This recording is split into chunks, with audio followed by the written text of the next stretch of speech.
It's always bugged me when people say that they can't sing. It's just not true. I believe anyone can sing, but if you're one of those people, maybe you just need a few tips and inspiration from your old pal, Roy.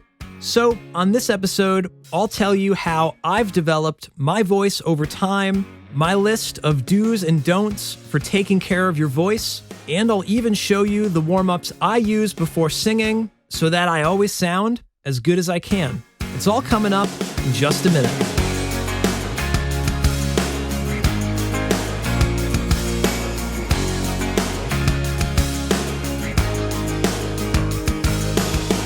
Welcome to the Royish Good Looks Podcast, episode number 27. My name is Roy, and thank you for joining me. If you would like to support this show and my music, consider joining my Patreon at patreon.com/RoyishGoodLooks. Patrons get all sorts of cool perks for helping out the show. Otherwise, follow me on socials at Royish Good Looks. And of course, subscribe to the show and drop a comment or review. Wherever you're listening, I'd love to hear from you. And with that said, let's get into the show. I want to preface this entire episode with one thing. I don't really consider myself to be a professional singer, even though a lot of you probably know me from my own music and being a singer-songwriter guy, but I haven't had a ton of formal training with my voice. Most of my singing skill was developed by just a lot of singing for fun, singing along with the radio, singing along at concerts, and of course, I've sang for my own bands growing up, and I've recorded and edited a lot of my own vocals. So I do have experience, but there's nothing really special about my own singing journey. I've just spent a lot of time working on it and trying to get better. That's literally steps 1 through 10. If you think that you stink at singing, well, you just got to sing more because you will always get better.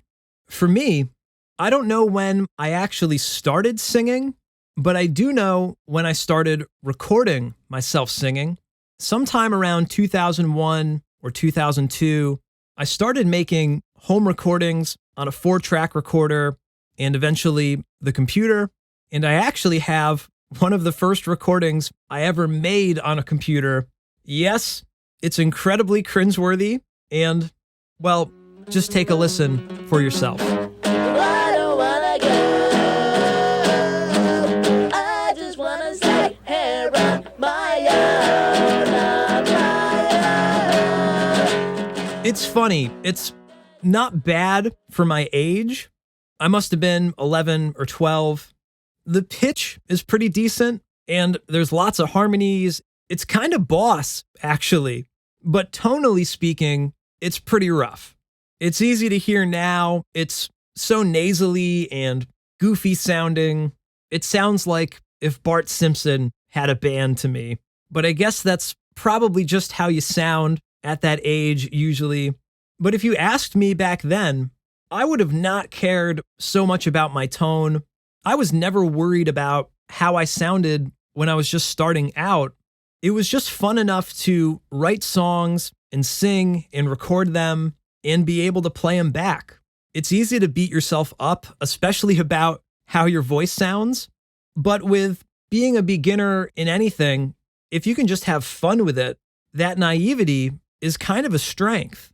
I never told myself, you can't sing, you don't sound good. I just kept doing it. I also learned a lot through imitation. I had a lot of favorite bands, and that was kind of my dream job, to be in a band. I was already writing songs that sounded like my favorite bands, and when I went to sing them, I would just emulate their voices.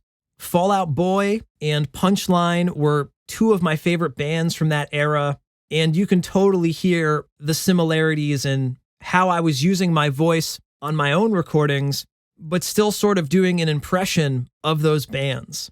Here's Fall Out Boy.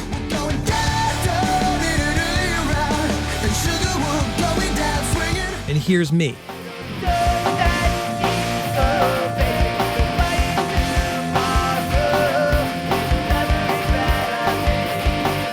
Here's Punchline. What did I do? What did I say? Here's Me. I can't believe, how can this be? It wasn't totally intentional. It's just what you do when you're first learning something. You just copy someone else's style. Even though you're trying to do your own thing, you have to start somewhere, and it's usually pretty derivative.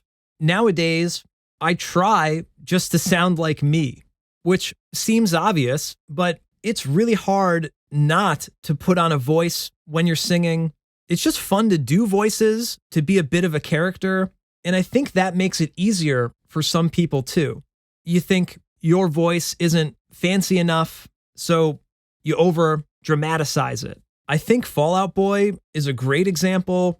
There are all these big vowel sounds, and it's so emo and amazing, but it's kind of a put on. Or like any country song with all the southern twang.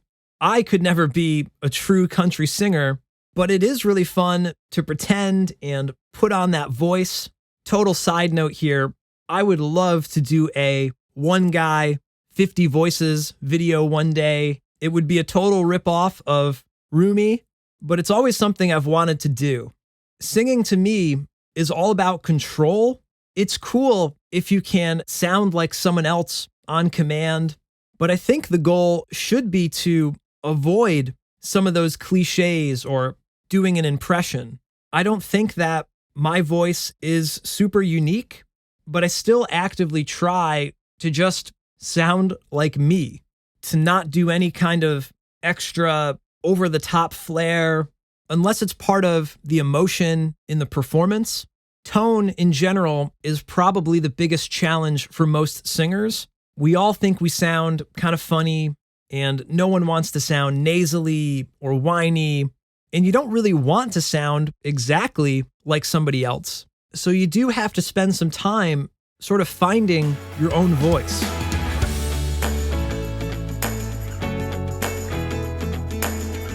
When my Adele Star Wars parody Hello from the Dark Side came out, there were a lot of positive comments about my voice. It was incredibly flattering. It's probably one of the most interesting performances I've ever done. There are some super clean and really resonant notes.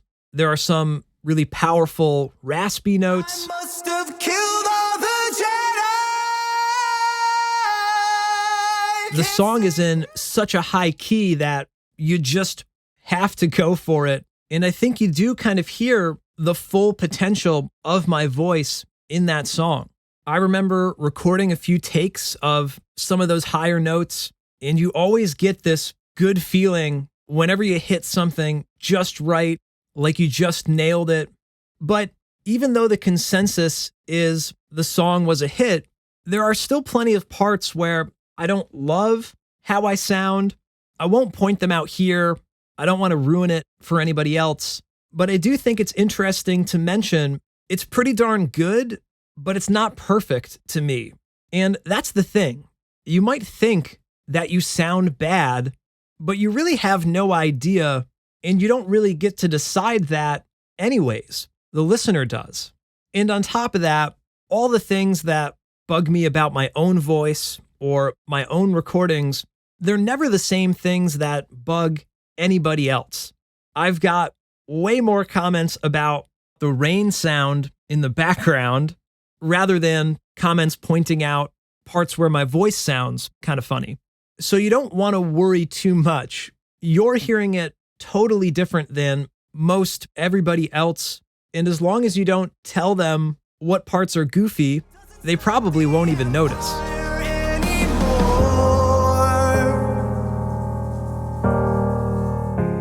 I mentioned I haven't had a lot of formal training.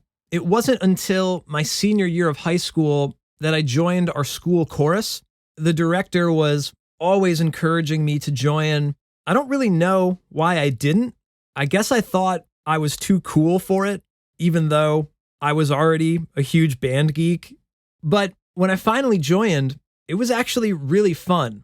I loved being able to hear all the different parts of the chorus. all the harmony and the beefy sound of 50 plus people belting out, no amplifiers, no instruments. I mean, that's just the coolest thing.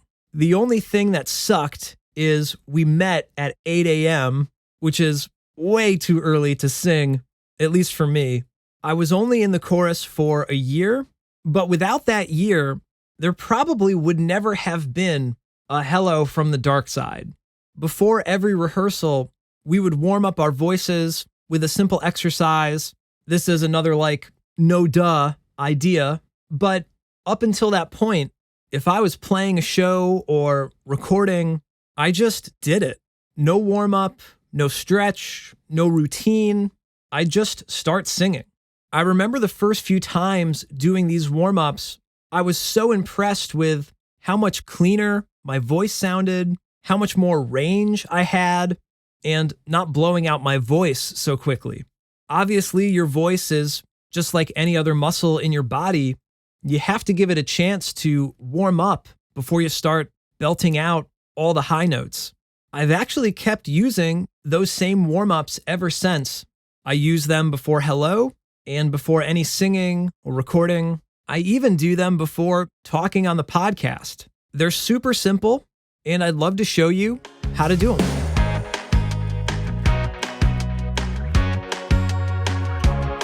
So I'm recording this section before the rest of the podcast. So as you can probably tell, my voice is a bit toasty, a little bit raspy, and that's the point of the warm-up. We've got to shake the dust off. And you might notice this on a lot of my episodes. I tend to start off a little bit more monotone and raspy. And as the episode goes on, my voice clears up a little bit more. And depending on how long the episode is, I might even tire out towards the end of it. But most of that can be avoided with these warm-ups. So I normally start off in the key of C, and we're going to sing a simple melody, and then we're going to move up one key to D flat, sing the same thing, up to D, and so on. It's kind of like a musical version of touching your toes. You're trying to stretch further and further until you can actually finally touch your toes or hit that high C.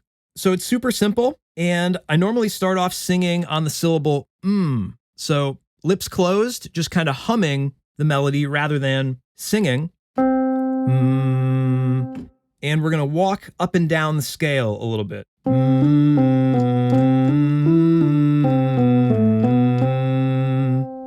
I like to play along with chords on the piano. It's kind of a good piano exercise as well. But you could do this on guitar or ukulele. And if you have really good pitch, you don't really need an instrument at all. You just need that starting note.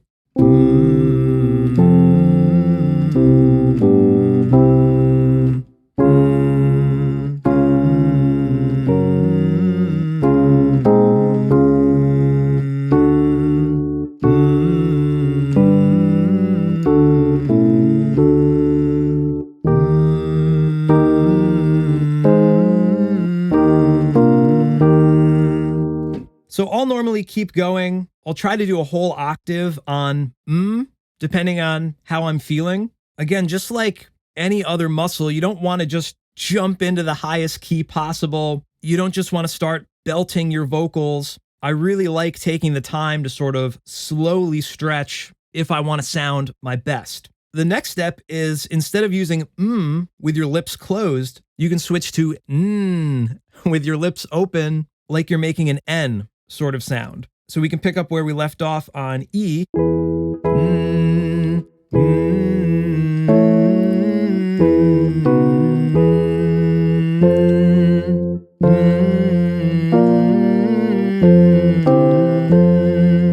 I'm also not really pushing super hard just yet.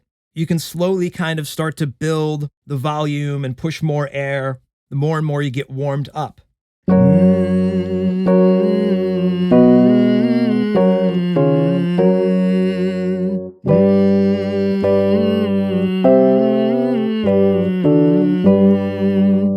So we just did the key of G. Normally I'd take it a little more slow and hang out on and for a little bit longer. but maybe we can open it up a little more now and we'll switch to ooh, which is another really easy syllable.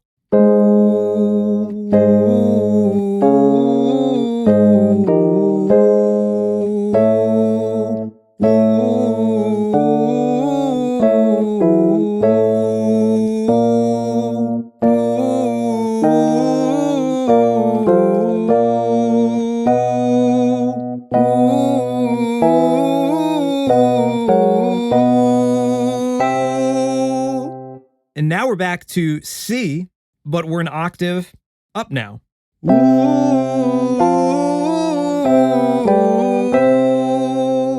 So that would be like round one. I'll go up one octave and see how I'm feeling. You can probably already hear how much my voice has opened up and cleared out a little bit. And you don't have to do everything in rapid succession. You obviously want to stop and maybe catch your breath, have some water. You're not trying to sing it like a song. You're trying to get your voice to warm up and open up. So don't just sing it to get through it. You want to pay attention to how your voice is feeling. Sometimes I'll even re-sing one of the octaves if I didn't like how it sounded, because you don't want to keep moving higher and higher if your voice isn't ready for it yet. After I finish going up that first octave, I'll normally go back down and I'll do the same exercise, but this time we'll vary the vowel sounds from oo, ah, E, and O. Ooh, ah, E, O. Oh, ah, E, O. Oh, ah, E, O. Ooh, ah, E, O. Ooh, ah, E, O. Ooh, ah, E, O. Ooh, ah, E, O. Ooh, ah, E, O. You can hear how I'm getting louder, a little bit more open. The higher keys. We're in A flat right now. Ooh, ah, E, O. Ooh, ah, E, O. Ooh, ah, E, O. Ooh, ah. Not liking that one. Ooh, ooh, ah, E, O. Back to C. Ooh, ah, E, O. So now we're starting to get in that zone where, right, it sounds like maybe we could start singing, starting to sound like more of a normal person, but I'm not going to keep going higher yet. Sometimes I'll finish this first octave one or two times through, and then I'll switch it up with a different exercise where you just sort of slide in between the octaves. Ooh.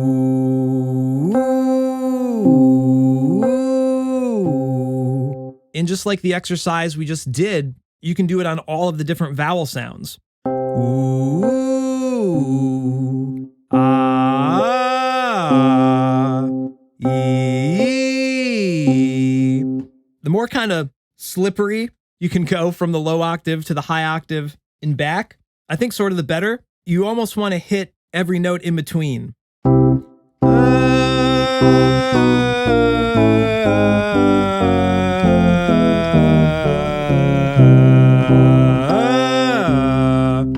Now, as I'm doing this, I'm kind of noticing my tone is different on certain notes, and that's also something I'm trying to keep in mind. This is as much of a warm-up as it is sort of like a checkup. How is my voice doing? I'm kind of keeping in the back of my mind, like, do I sound kind of froggy and congested today? Or does it feel like I actually am in shape and this is going to be a good day? Because the warm-up isn't necessarily a silver bullet that's going to immediately make you sound awesome. It's just one piece of the puzzle. So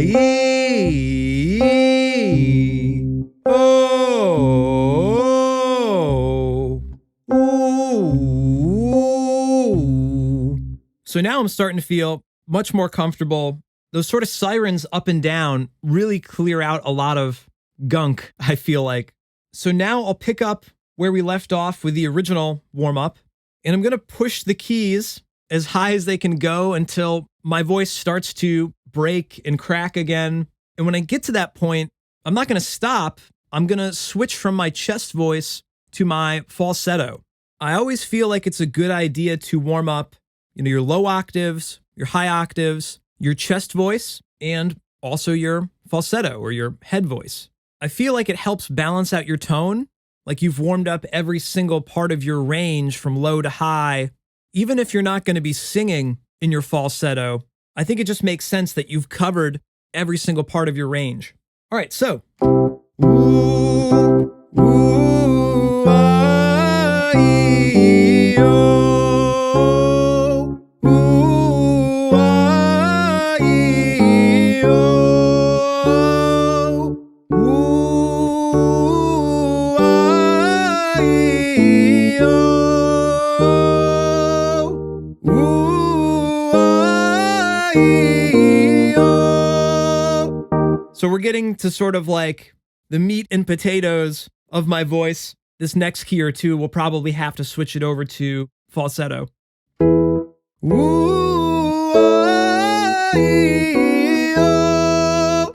I can actually hear that I'm a little toasty. Maybe you can hear that on my voice as well. I'm sort of moving through the warm-up a little quick today.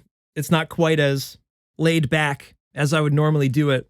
But so that's another thing to listen for and feel for. You don't want to keep pushing further than you have to. I'm not trying to record a high C right now. I'm not trying to record the perfect take right now. I'm just trying to get warmed up. And if I have enough time, I will spread this out. I will take a break, hydrate, and not just necessarily sing for 20 minutes straight warming up.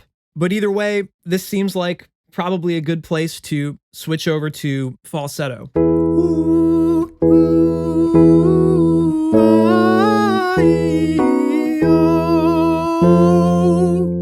Ooh, ah, ee, oh. Ooh, ah, ee, oh. See, I'm going way higher than we'd be able to do in my chest voice. We're now at the key of G. Ooh, ah, ee, oh. Ooh, ah, ee, oh. Ooh, ah, ee, oh. Ooh, ah, ee,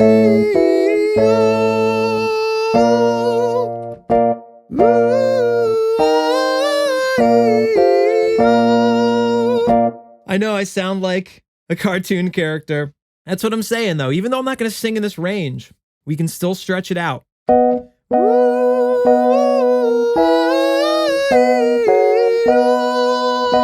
Such a silly range.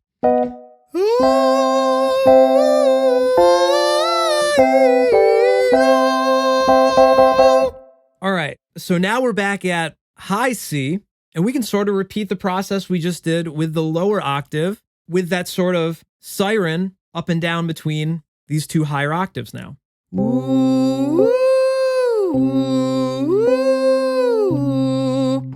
This is sort of a tricky exercise going from chest voice to your falsetto head voice.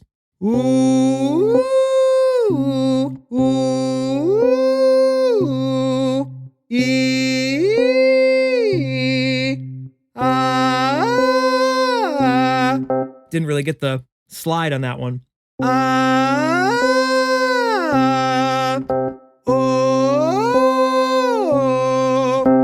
And if you really want to be fancy, you can do these sirens in multiple octaves. I actually don't try to hit the notes perfectly when I do this. I just try to go as low as I can and as high as I can comfortably. Woo! Woo! Ooh! And that feels real good when you can nail that in and out of your chest to falsetto. Almost feels relaxing. Ah.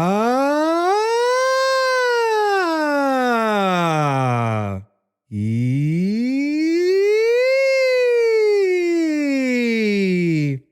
Oh.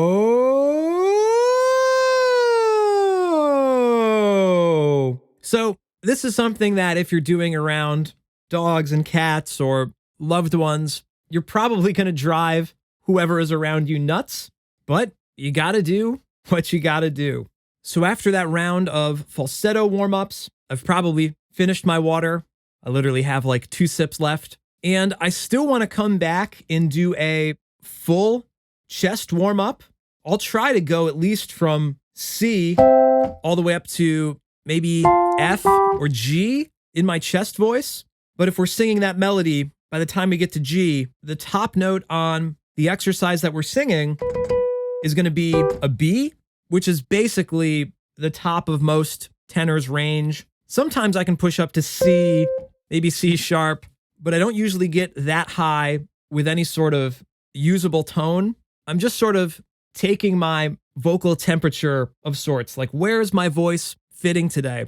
The cool thing about doing this on a piano or on your guitar, ukulele, whatever, if you're doing it with a musical instrument and you know exactly what notes you're topping out on, what keys you're topping out on, it's kind of like stepping on the scale in the morning to weigh yourself. And obviously, if you're singing regularly, warming up regularly, you'll get to know like, oh, that was a good stretch. I got to the very top of my range. Or, maybe I don't have that range today and I can only get up to the key of, D or E instead of F or G. You can kind of track your vocal range over time.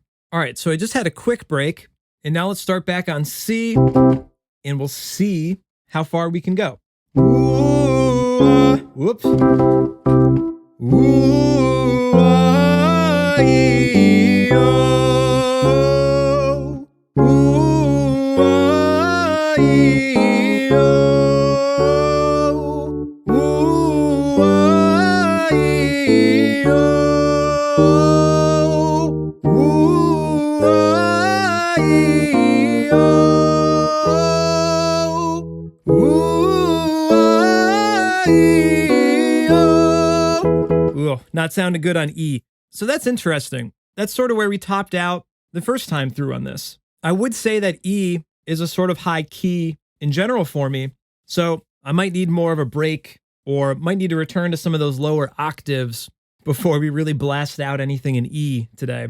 There's not really a point for me to go further right now. If I knew that I was going to be recording a song that was in the key of E, I definitely would be concerned at the moment, but it's still really early in the day, so I don't normally warm up and then immediately start recording. The more you can sort of space out your warm-ups, start with and then come back and do ooh, e, ah, and oh. You don't have to do all the warm-ups at once, and you obviously don't have to do the warm-ups and then jump right into the recording studio or jump right on stage. So that's also something to keep in mind. Like I mentioned earlier, I kind of ran through the warm-ups a little faster than I normally would, and maybe that's why I don't quite have as much range as I normally would. And that's really the whole point of doing these warm-ups is you want to try to get your voice in shape for the next thing that you're doing, but you also want to figure out whether or not it's going to be a bad hair day, a bad vocal day. Because sometimes you just can't get around that, whether it's the range or your tone, you just kind of woke up on the wrong side of the bed, maybe you're not feeling so well, or your voice is just burnt from using it too much to begin with. Sometimes there's just nothing you can do other than to take a break, rest, and come back to it later. Once I was happy with that melodic exercise, then I'd go back to those sirens, but this time I would do it all in my chest voice. Ooh, ah, e, oh. Then I'd probably take one last break, and then I might actually start singing some songs. Again, you might think, all right, let's just jump right into the studio. Let's jump right on stage. But there's definitely a difference between warming up all these vowel sounds versus singing lyrics and sounding like a singer. You could probably hear even on the warm up, I don't really sound how I do when I'm singing a song. I'm often putting on funny kind of voices to just stretch my voice and hit the pitch nice and even. It's just sort of a different exercise, warming up versus actually performing. So I'll grab my guitar and just sing a few of my favorite songs, and then after that, I'm probably good to go.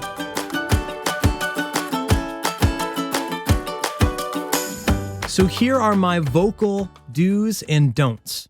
Do have a good night's sleep beforehand, and don't plan to record at 8 a.m. The better I sleep, the better I usually sound, and I try to wait to do any recording until I've been up for a few hours.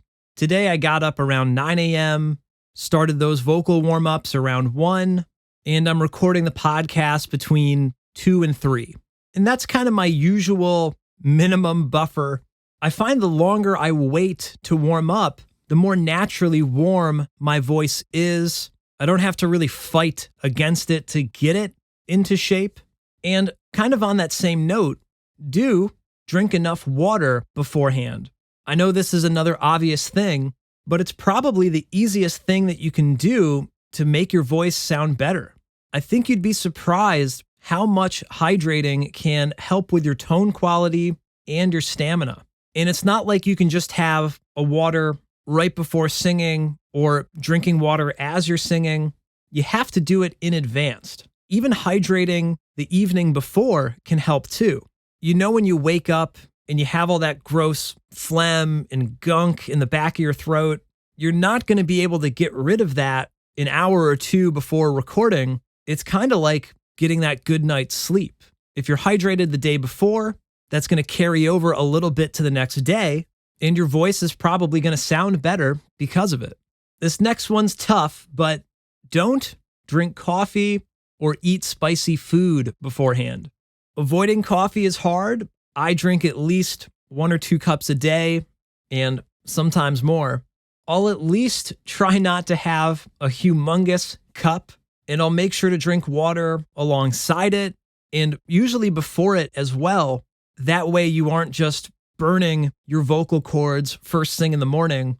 Spicy foods are bad for that same reason. Food in general is something I try to avoid right before singing. I'm sure there are certain foods that are more friendly than others, but if I have a meal, I feel like I have to start all over with my hydration and my warm-ups. It always seems like it just distorts my voice, and it doesn't feel good to sing on a really full stomach anyway. You obviously don't want to starve yourself, but you do want to be careful about what you are eating. Do sing regularly and warm up each time. You can't just sing once a month and expect to have great tone and a big range and super long stamina. It's a muscle, so you've got to develop it and work it out often. And you also have to know your own voice. Some days you're just going to sound funny, even if you are warmed up. The warm-up isn't a total cure. It's just a stretch. There's plenty of times where I finish my warm-up and I'm really happy with my range, but I still might sound nasally or gravelly, even though I'm not having trouble hitting notes. Or vice versa. You might sound good, but not have as much range as you need for that day. If you aren't happy with how your voice is faring, just hydrate and rest and come back when you're feeling better. Sometimes it might just take a few hours to get a little bit more warmed up,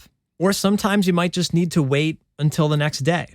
And that's literally my life. There have been so many times that I wanted to record. I had the time and the energy and I was really excited, but I didn't sound clean enough or I didn't have the range that particular day, but the very next day was a huge improvement. I know it might be a bummer in the moment, but it's okay to take a rain check. Do figure out what key your favorite songs to sing are in. Your voice is going to sound best in a certain range of notes, so certain key signatures might suit your voice better than others. This kind of depends on what the melodies of those songs are too, but roughly speaking, what songs in what keys do you find yourself most comfortable in? For me, G is either way too low or way too high. My song, Let the Past Die, is in G, and I'm basically screaming half of the time.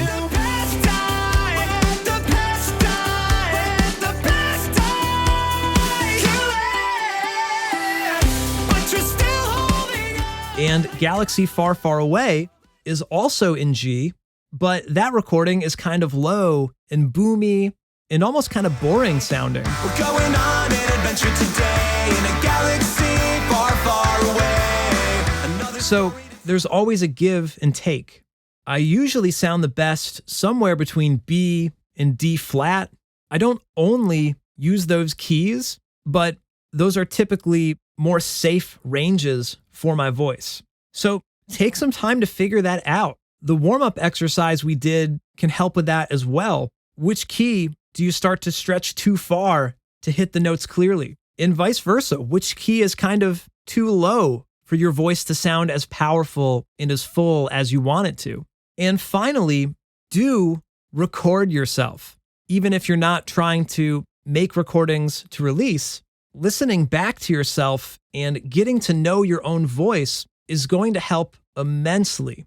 I know it's always sort of difficult and cringy to listen to yourself, but when you're talking or when you're singing, you aren't really listening to yourself at all. So simply just hearing yourself played back, you'll realize, oh, that's what I actually sound like. You may not like it, but you have to get used to that, more familiar with it, and more comfortable with it. And then you can take it one step further and start proofreading your voice. You'll notice all the things that you're doing that you can't quite grasp while you're actually doing them. Like, oh, I sing this word kind of weird, or I sing this melody kind of sloppy, or whatever it is. Then you can work on all those areas. So there is a lot more that I'd love to go into. The recording and editing side of things is really huge, as well as the ear training and having a little bit of music theory background can help a lot too. I think we'll continue this conversation on a future episode. So leave me your comments. What are your strengths and your struggles when it comes to singing? I'd love to hear from you. All right. If you're enjoying the podcast and you'd like to show your support, consider signing up for my Patreon page. Patrons get all sorts of cool perks like ad-free episodes of the podcast. You can ask me anything through Q&A threads every month. Everyone gets an answer, and I might even answer you on the show. I'll send you unreleased bonus songs every month. Patrons just got the C3PO song from last episode, and there's another new one coming out by the end of September. If you're a creative person yourself, I'll check out your art, music, podcast, whatever you make, and I'll give you my personal feedback. And you can even get your name listed as a producer on new podcasts and YouTube videos. So it's a whole community, and I'd love for you to be a part of it. Plus, you'll be helping support this show and my music. If that sounds cool to you, sign up at patreon.com/Royish Good Looks. Otherwise, give me a follow on Instagram, Twitter, Facebook, and TikTok at Royish Good Looks. Join our private Facebook group called Royish Good Looks. And whenever you're listening, leave a comment and share the podcast episodes in your feeds and tag me. I really appreciate your help.